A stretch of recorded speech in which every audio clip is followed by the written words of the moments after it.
Mbote mingi na bino bande obalandi ya Kimbangu 21 et pas nyoso bino bozwami. Est-ce que yo kimbangiste oyo ozana poto oyebaka ke ozana avantage ya kozala plus proche ya Nzambe koleka moto azana Kinshasa? On ezali maloba na ngai te, ezali maloba ya Yemei papa diange na kuntima oyo bokolanda na mwa extrait oyo na kochela bino sikoyo.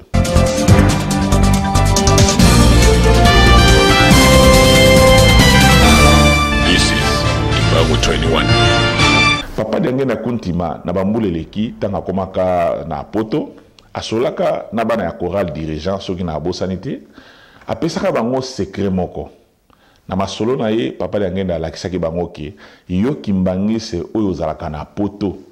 Soki tolobi poto donc tobimi na bamboka na biso toki na bamboka misika partout ndenge toyebi ba Amérique ba Australie na bamboka nyonso même quand na bamboka Afrique mo déplacer oki na ba pays développés pour na koloba bien na ba pays développés toyebi ke kuna ba tentation ezalaka mingi. Mais papa diange lobi yo kimbangiste soki penza otamboli malamu na mboka ya ndenge wana ozana chance ya kozala tangu nyonso papa Simon Kimbangu akozala pembeni na yo soki ochepe na mabolongo na ona ndenga solo obengi papa Simon Kimbangu ya pembeni na tolanda na extra.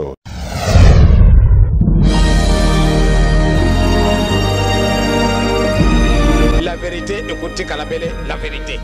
Les mensonges restera toujours les mensonges. Tazareko Kende, qui vivra verra. Communication spirituelle, bateau et belé.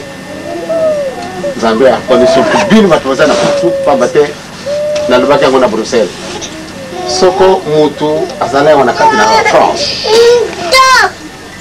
Awa ni sengoyon sur les alliés. Vous voyez bien ou pas? Vous voyez. Les sengoyon sur tous les alliés au Kamati de Kambatata Simon Kimbangu vraiment toi aussi me beko. Vous allez plus proche de Dieu que moi qui suis à Kinshasa. Parce que quand on a Kinshasa, nous avons moins de tentations et que vous, vous allez avoir la carte.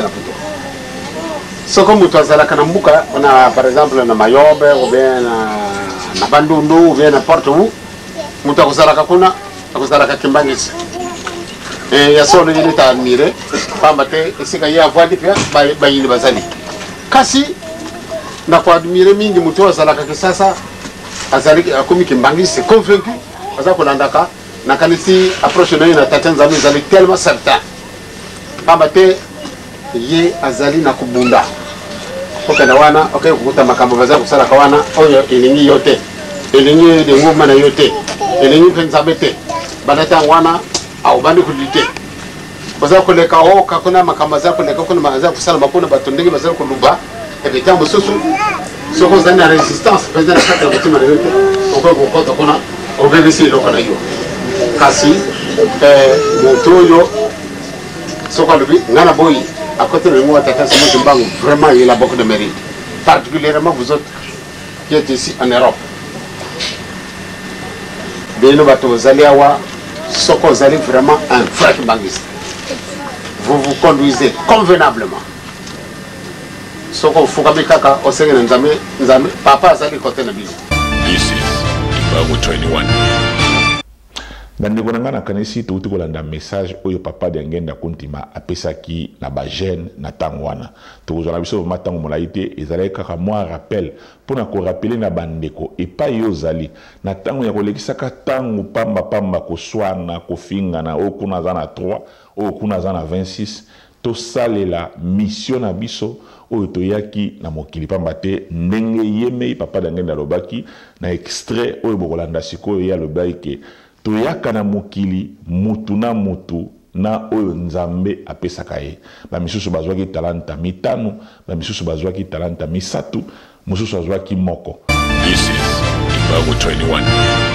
Tango tokoyaka wana kati na mokili Nzambe akopesaka moko na iloko na ye ba misusu bazwi mitano ba misusu misatu ba misusu moko na mokana Nzambe yango ne komama. Exemple on appelle ça qui a le but que ezali na Bible verset oyo bino bokomona wana na kochela bino wana ezali koloba ndenge moko parabole oyo nkolo Yesu apesaki na ba yekoli na ye alakisaki bango ke mokonzi azalaki kokende na voyage et na voyage wana azwaki parti ya bomengo na ye apesi mosusu apesi 5, mosusu apesi 3, mosusu apesi moko.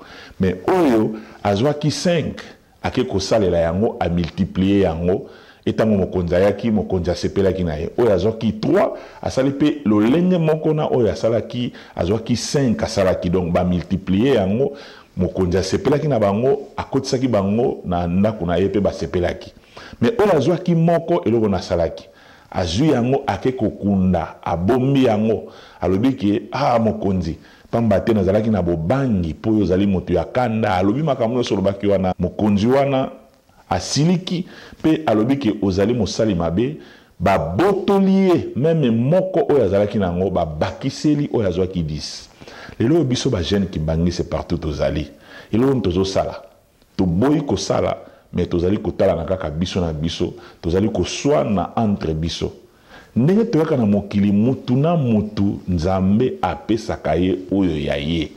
Soki yo bapesaki yo misato salela misato wana bapesaki yo, soki yo bapesaki yo moko salela moko wana bapesaki yo.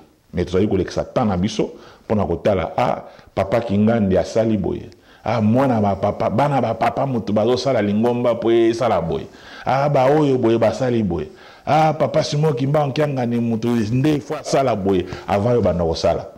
Tango mokonzi mokolo musala koya papa Simon Kimbangu akoloba ozali mosali mabe, ozalaki kozela nini po salela ye. Siko yo mituna jeune Kimbangi c'est pas yozali.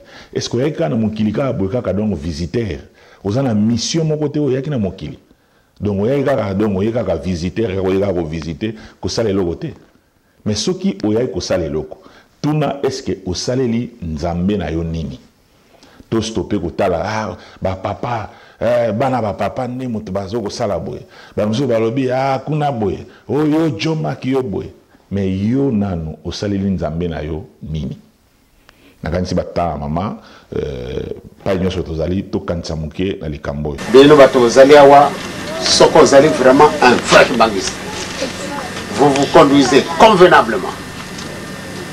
Soko fukami kaka osenge na nzambe papa azali kote na biso. Tango tokoyaka wana kati na mukili nzambe akopesa ka moko na iloko na ye. Bamususu bajui mitano, bamususu misatu, bamususu moko na mukana nzambe yango ine komama.